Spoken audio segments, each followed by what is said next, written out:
contracting along only with each other by central force could be reduced to an equal monopodic problem. So what Sarah done is the first statement. Show that by explicit calculation that such relation is also possible for bodies moving in an external uniform gravitational field. I want to make one comment about part B of your fifth problem. Yes, sir. See, here force is 1 over r, and when you do a potential, you will get logarithm of r. Yes, sir. Incidentally, it is not possible to have a center of force and a force which is like going like 1 over r, or potential going like logarithm of r. So physically, it is not possible to have such a situation. So this more or less corresponds to a kind of a line. It's not a point of force, but a line of force, and some particle is attracted towards the line. Only then you will get this kind of potential. Mathematically you can do it, but it is like we know in electrostatics you have a line charge. If you have a line charge and you put a point charge here, how it will be attracted towards the line charge is by this potential. So there is no center of force here. It's not possible to have a point as the center of force. The point is a line.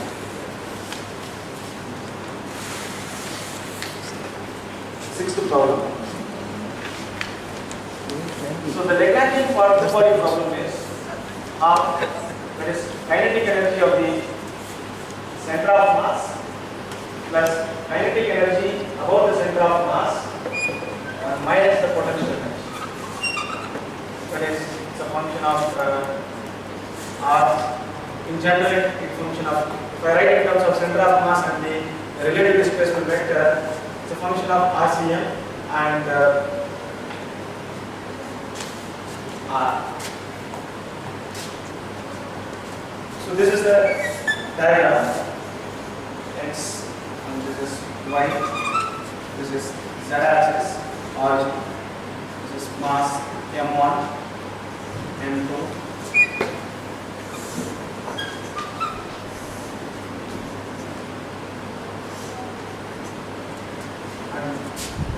This is R1 vector, R2 vector, and this is R vector.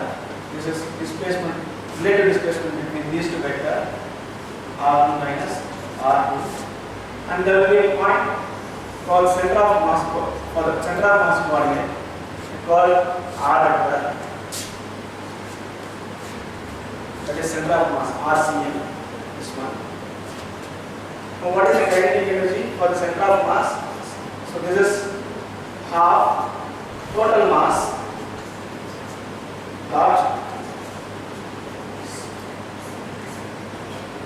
capital M is M1 plus M2. The kinetic energy about center of mass is half mu R dot R. Since we are going to work the same two-body problem and in uniform external gravitational field, the kinetic energy is not going to affect. So this is affected. So we have to compute the potential energy due to this gravitational functions. And gravitational field is a conservative field.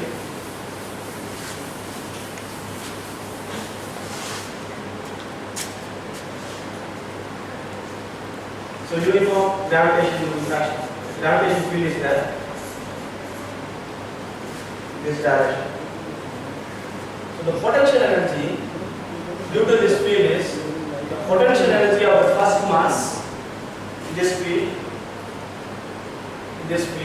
I call it as this field, and the potential energy, the second mass in this field, and the potential energy of these two masses due to this central potential. So we have three terms. The potential energy of the mass point in this field, and the potential energy of this mass in this field, and the potential energy of the center of mass. So we have to compute these two. This is already known. So this is the general potential. That is for Coulomb problem. This is 1 by r, k by r minus k by r. So we have to compute only these two. These two are due to gravitation.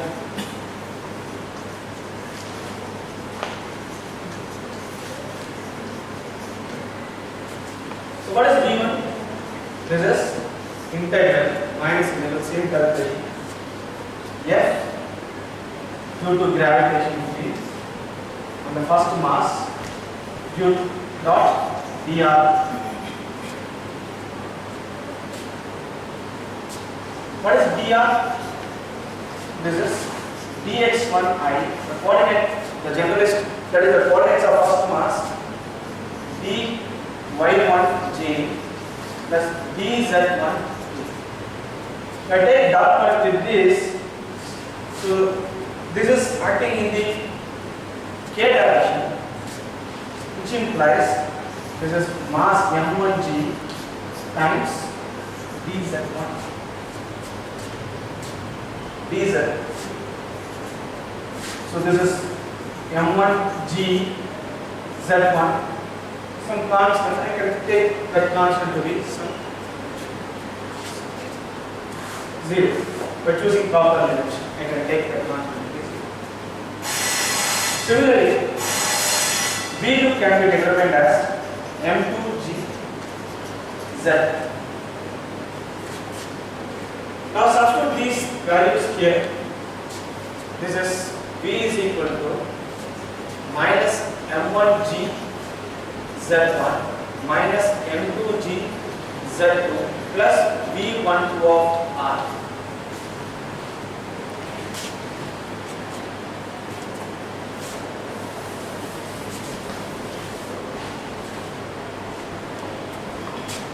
What is z1? Z1. So I can write what is R moment. This is center of mass and plus m. This is m2 by m1 plus m2, that is capital M. And what is R? R minus, this is negative, therefore m1 by R. So write in terms of components, we get Z1 is equal to capital Z for center of mass plus M2 by capital M, and this is small z. Similarly, Z2 is equal to Z minus M1 by capital M. Once you substitute these two here, you will get minus m1g, and the first term is z, so I can pull out z outside, so minus m1g, and here there is plus m2g, so I can take it outside, this is z. So second term is minus m1 m2 by capital M gz, and minus into minus plus m1 m2 capital M g z. So these two terms get split. So you get the Lagrange as Lagrange term becomes half capital M r dot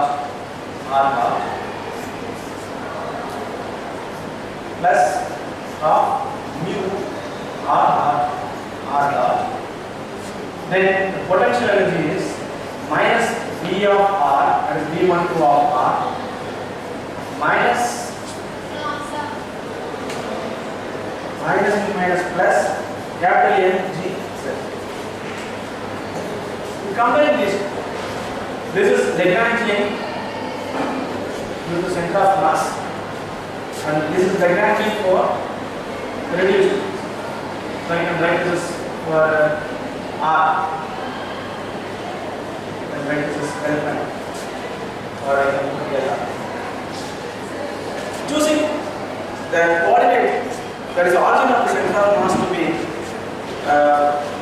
choosing this center of mass coordinate to be origin, which implies r center of mass is 0, x y z is equal to, choosing order at this point, so you will write, so which implies x dot y dot z dot is equal to 0, hence this term, so Lagrangian is nothing but what? Simply this part.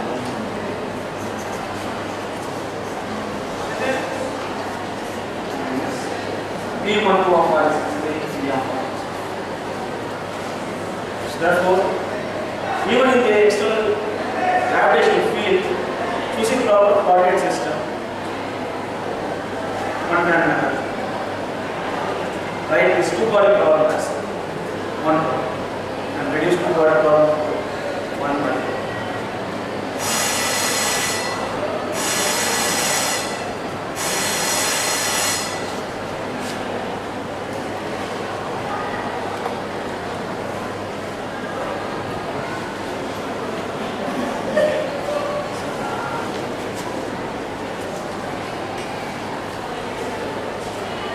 Okay, next.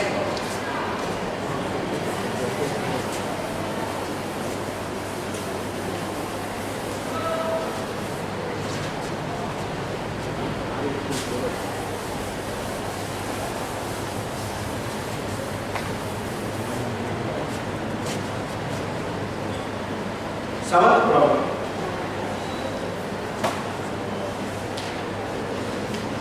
The Lagrangian for a two-body problem with the central force is given. So, two-body problem, you can write this is seventh problem as one-body problem minus some u is a some potential function that depends on the radiating potential. Now, know that P, that is canonically conjugate momentum, can be written as this. So, this means P vector is Pxi Pyj plus Pzk. Now, is the relative displacement of these two particles. This P can be written as del L by del x dot I. Since this is canonically conjugate momentum along the x-axis, this is the x component can be written as del L by del x dot del L by del y dot j plus del L by del z dot. This is P. So this implies this is x dot I y dot j plus z dot. Take the derivative. This is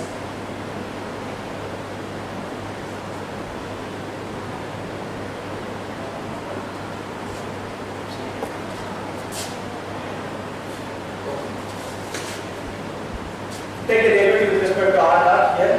This is x dot square plus y dot square plus z dot square minus u of r. Take the derivative here.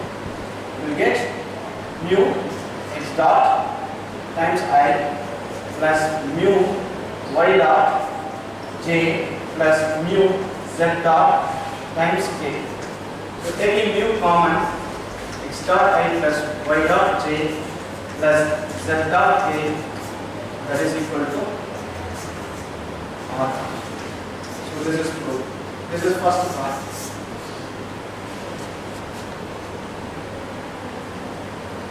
Canonically conjugate momentum in terms of vector is written as reduced to mass times the relative displacement of this particle.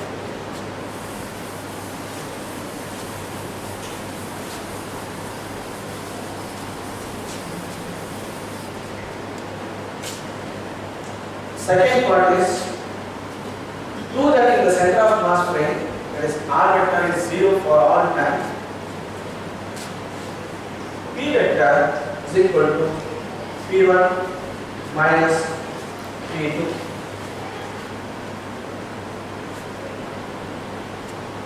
So where P is the momentum of mass I. So we have to, this is P. So what is center of mass frame? center of mass coordinate is r vector, that is equal to m1 r1 vector plus m2 r2 vector by capital M. That is the total mass of the system. And mr vector is equal to m1 r1 plus m2 r2. Take the derivative. This is mr dot, that is equal to m1 r1 dot m2 r2 dot. But this is 0. Therefore, this is also 0. That is given. So the center of mass frame r vector is 0 for all time. So this is 0. Therefore, the derivative is 0. So which implies r1 vector dot, that is, so you can, so this is 0, implies r1 vector can be written as minus m2 by m1 times r2 vector. Similarly, one can write r2 vector in terms of r1 vector.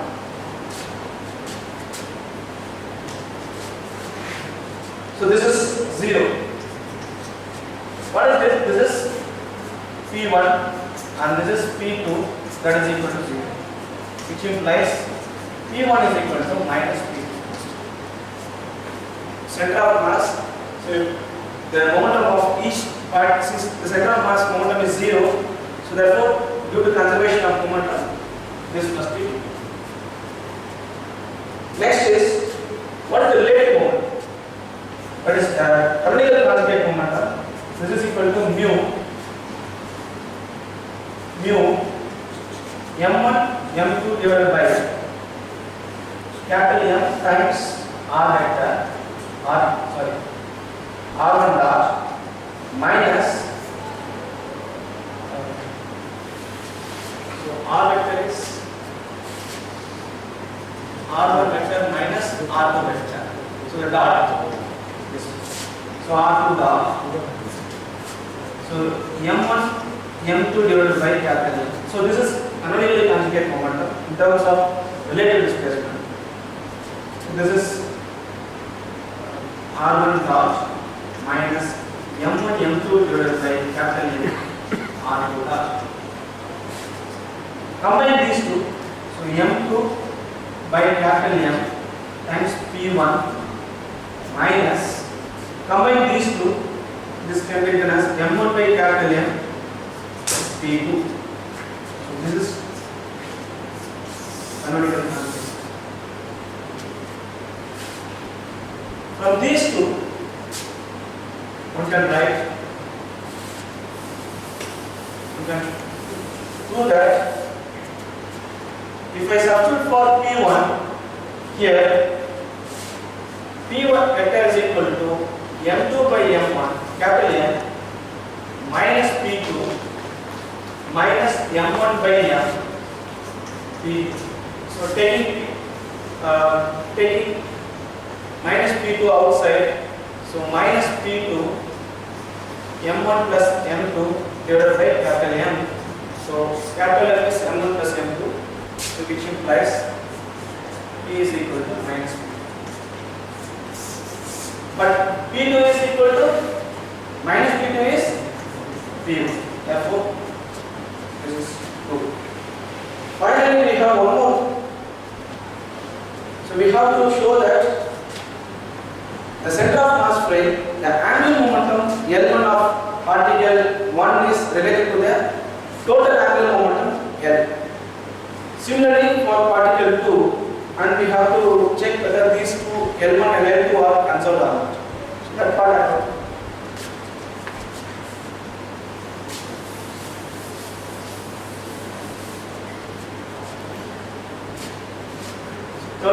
Third part. So what is total angular momentum? Sum of angular momentum. So this is R1 cross P1 plus R2 cross P. This is the total orbital angle. This is R1. So use this relation minus M2 by capital M R1, so N2 by M1, R1, R2 plus what is P1 minus P2 plus R2 plus P2. Minus into minus is plus. So notice that this is pseudo vector. L1 is a pseudo vector, angle momentum is a pseudo vector, whereas R1 and P1 are vectors, polar vectors. So therefore, if I change the sign, so these two is same. M2 by M1 plus 1 R2 plus P2. This is L. What is R2 plus P2? This is L2.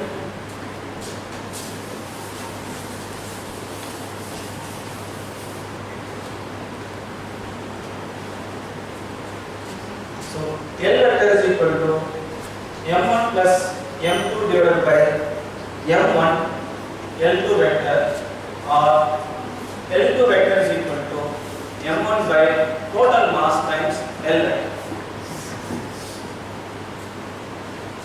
This is L2 in terms of L1, L vector, total orbital momentum. Similarly, we have to do it for L1. So this is L1 is minus of this. So L vector minus L2 vector. L vector minus M1 by M1 plus M2 L vector. M2 by capital M L vector. So total angular momentum is related to the angular momentum of the first particle, the angular momentum of the second particle by this relation. Now we have to check whether this angular momentum is conserved or not. So take the derivative of this. dL1 dot is equal to M2 by capital M L vector, and L2 dot is equal to M1 by capital M L dot, because M1 M2 are constants, therefore we get this. Since for the central force problem, central force motion, angular momentum is constant, so therefore there is no net torque acting on the curve. Since there is no external torque acting on the system, which implies total angular momentum is constant of motion. If total angular momentum is constant of motion, its derivative is 0. This is also 0. From this, L1 and L2 is also constant of motion. That's the idea.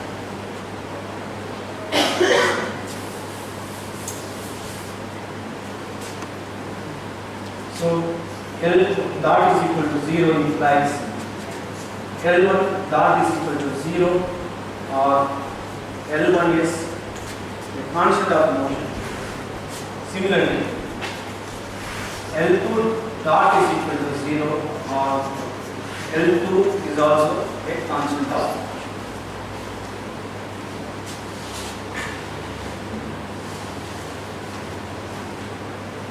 Next problem.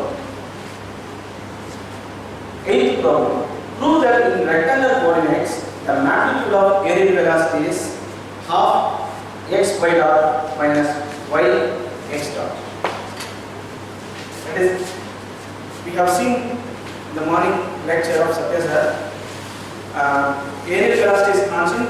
He wrote in polar coordinates. He wrote it in polar coordinates. Now we are going to write in Cartesian coordinate of this.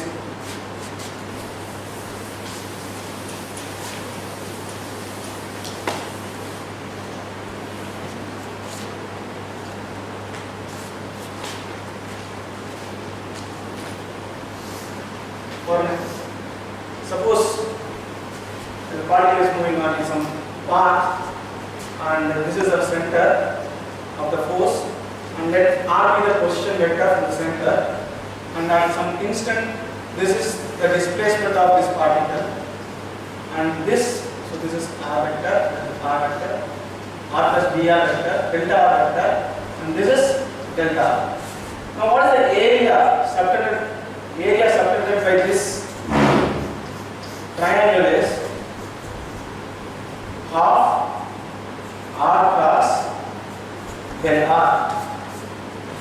That is the area.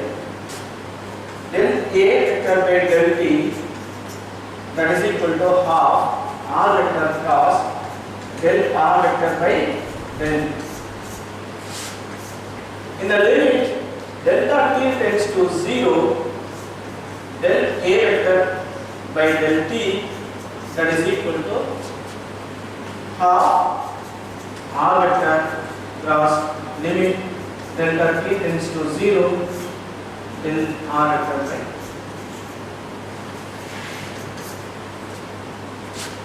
Now what is this? By definition, this is dA vector by D. This is half R vector cross, and this is dr by dt. I call it R dot. So in the Cartesian form.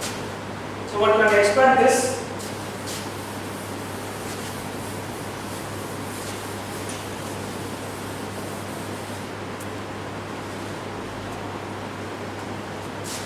dA vector by dt is equal to half I j k x y z x dot y dot z.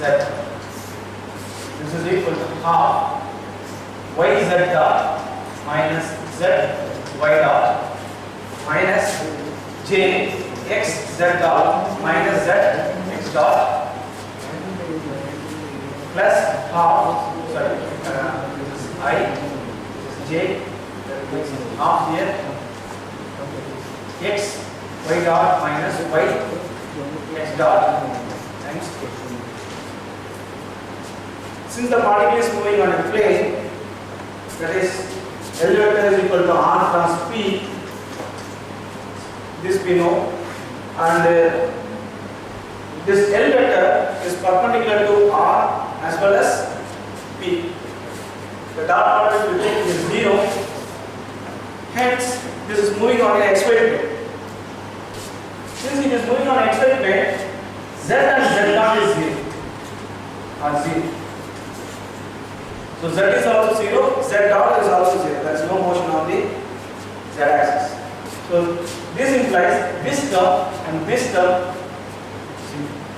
So dA vector by dt, that is equal to half x y dot minus y x dot times. The magnitude of this aerial velocity is simply x y dot minus y x. That's all. That is aerial velocity. Magnitude is this one in terms of Cartesian coordinate. In terms of vector. So let me also check this. Since we know that in polar coordinates, x is equal to r cos theta, y is equal to r sin theta. Since for a circular motion, suppose you assume that it's a circular motion, then x dot is simply r minus sin theta theta dot, y dot is equal to r cos theta theta dot. Then what is x y dot? X y dot is r square cos square theta theta dot. So x y dot r square theta dot cos square theta. Similarly, minus y x dot is minus and minus plus r square theta dot sin square theta. So this is r square theta dot. Sin square theta plus cos square theta is, that's right. So in terms of polar coordinates, this is in terms of Cartesian coordinates. That r is constant. R is, suppose we assume that r is constant, this is but Kepler's second law is true for not only for circular orbits, but it is true for films. Next question. Is this okay?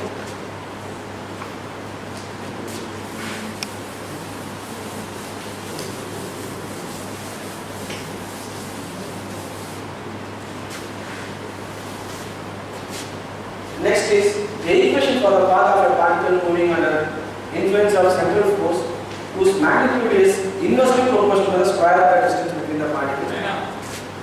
Even if you don't assume R as constant, the term will cancel everything. Oh, R dot terms will You can cancel. also use R dot. So let us do that. Yes. So x, I didn't check that, so let me check this. R cos theta. So x dot is equal to R dot cos theta. And this is minus R theta dot sin theta. Y is equal to R sin theta. Y dot is R dot sin theta plus R theta dot cos theta. So let us compute x y dot. What is x y dot? This is x y dot. This two. R dot sin theta cos theta plus R square theta dot cos square theta. Yes sir. It's cancelled.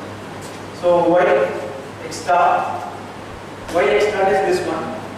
R dot cos theta sin theta, and this is minus R square theta dot sin square theta. So if you subtract, these two terms gets cancelled. So once again you are going to get R square theta. So that is true not only for, even if R changes, this is true. Next problem.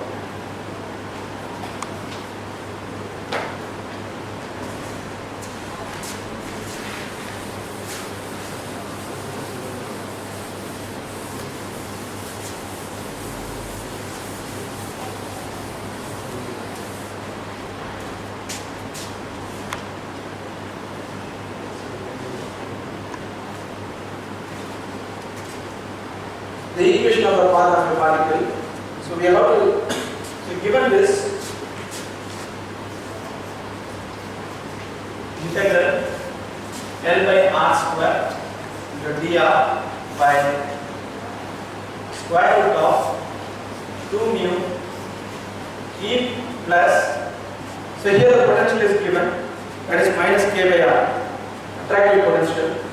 So therefore this is K by R minus L square by 2 mu R square plus 1. And integrate and show that cos theta is equal to L square by mu K 1 by R minus square root of 2 plus 1 plus 2E L square by mu K square. So we have to integrate this and we have to show, and then we have to classify the conic system. So this is the equation sir has written by 2 mu E minus V of R minus L square by 2 mu R square, some constant, he call it as theta naught, and V of R is the potential, and the question is given as minus K by R. So this is given. You have to actually write a step between what I wrote and what you wrote.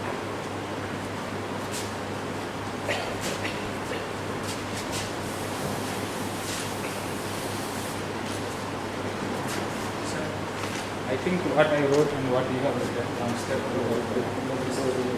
I wrote that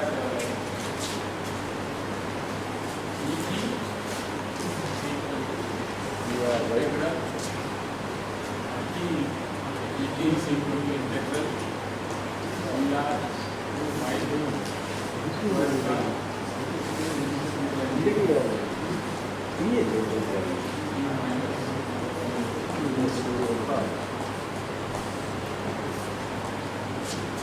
and then I go to d theta that's equal to integral x square by m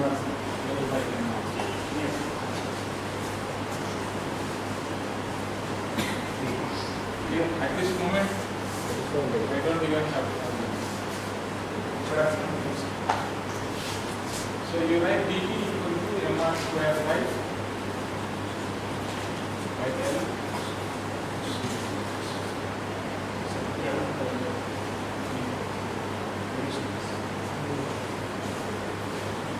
So from here you can write d theta equal to L by mr square mu r square divided by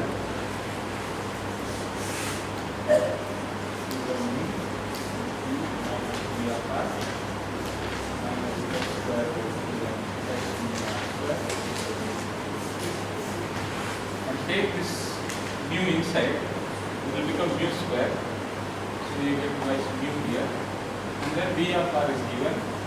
So L by r square into twice mu V plus this is given. So that is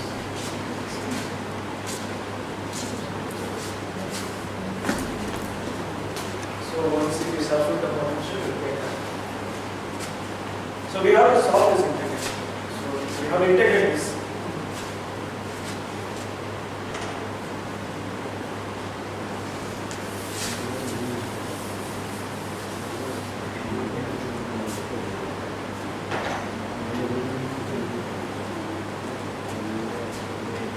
So for that, put r is equal to 1 by u. Scale to new variable u, and therefore dr is equal to minus 1 by u square d. So theta of u, now 1 by u, this is integral L, this becomes u square and minus 1 by u square du whole divided by square root of 2 mu e plus k mu minus L square by 2 mu u square.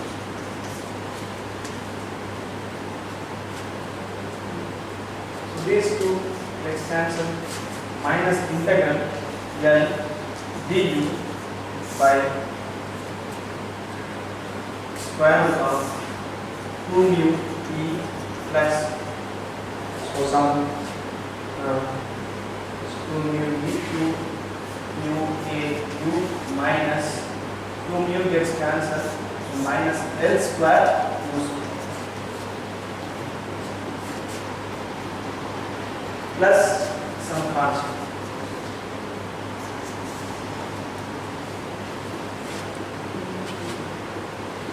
Suppose we have this type of integral.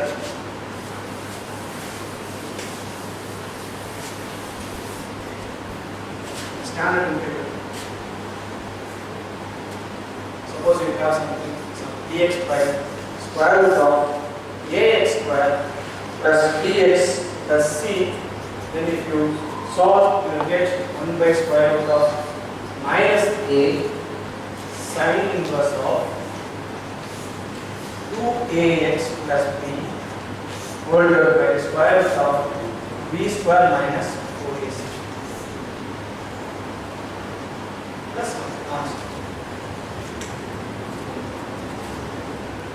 So identify this.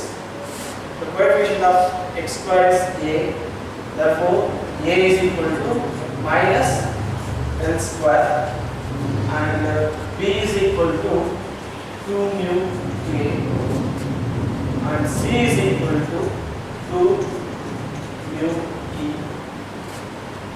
Substituting here, you will get theta is equal to minus L 1 minus of square root of minus L square sine inverse of 2ax. 2ax is 2 times minus L square u minus 2 L square u plus b, that is 2 mu a whole divided by square root of b square. B square is 4 mu square k square 4ac 4AC is A into C is minus 2 mu EL square. Then if you multiply by 4, it is minus H mu EL square. So that was square root of 4 mu square A square plus 8 mu EL square plus some constant. So constant plus constant is another constant x divided by some constant C prime.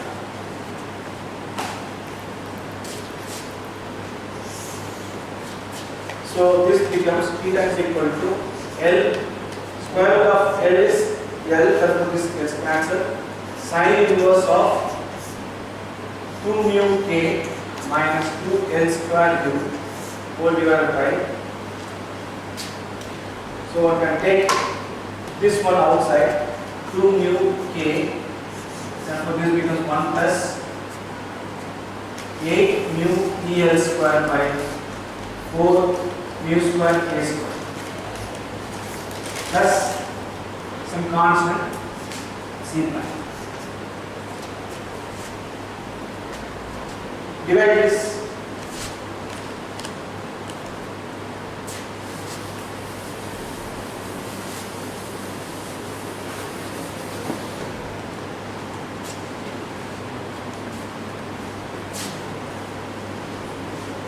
So this becomes theta is equal to sine inverse of,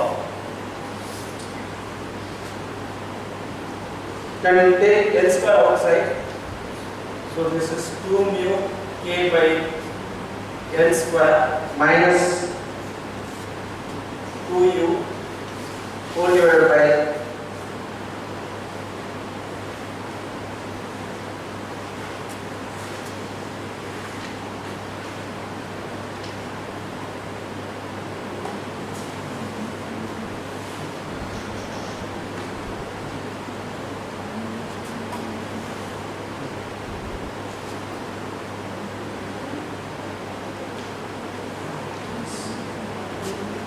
whole divided by this 2 mu k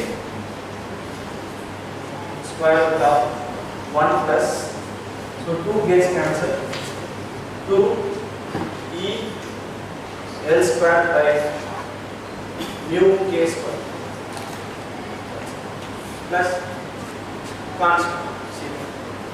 So theta minus C prime, we take sine on both sides, this is L square by 2 mu k and this is 2 mu k by L square minus 2u whole divided by square root of 1 minus, so 1 plus 2e L square by 4 k square.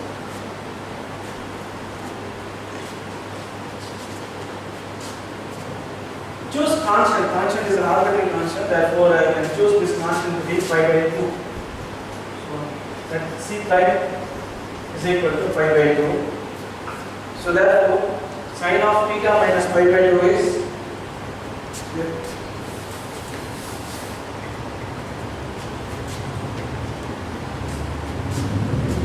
so theta minus pi by 2 is, this is sine of theta minus pi by 2. This is nothing but sine of minus pi by 2 of theta. So this is minus sine of pi by 2 minus theta minus cos theta. So substitute this one here. So minus cos theta, that is equal to, and you can take this side minus 2 mu k by L square, that is equal to 2 mu k by L square minus 2u by this quantity. This quantity is nothing but eccentricity. I call it as epsilon.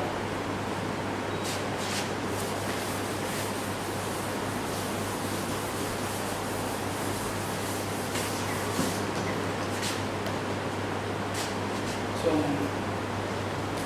multiply this denominator term here and bring this term here, you will get minus 2 mu k by L square 1 plus epsilon cos theta, that is equal to minus 2u. So minus minus gets cancelled, 2 gets cancelled. Therefore, u is equal to mu k by L square 1 plus epsilon cos theta. What is u? U is 1 by r. So 1 by, let us take this as alpha is equal to 1 by, so L square by mu k. So therefore this equation, the solution can be written as equation of conic, that is alpha by r is equal to 1 plus epsilon cos theta. So we know that for epsilon is equal to 0, we have orbit. The solution is theta in terms of r, correct? So the orbital equation which Sir is going to do in the afternoon session. So epsilon is equal to 0, this implies circular. Eccentricity is 0, and epsilon is less than 1, then it becomes ellipse. Epsilon is greater than 1, hyperbola, and epsilon is equal to 1, we get the those things solid in the atmosphere. So I will stop here. So why do you choose C dash equal to 5 by 8? So C prime is equal to 5 by 8. It's an arbitrary constant I can choose. So That means you can measure, start measuring theta from anywhere. anyway, so it's an arbitrary constant. So I can choose constant I can take as 5 by 8.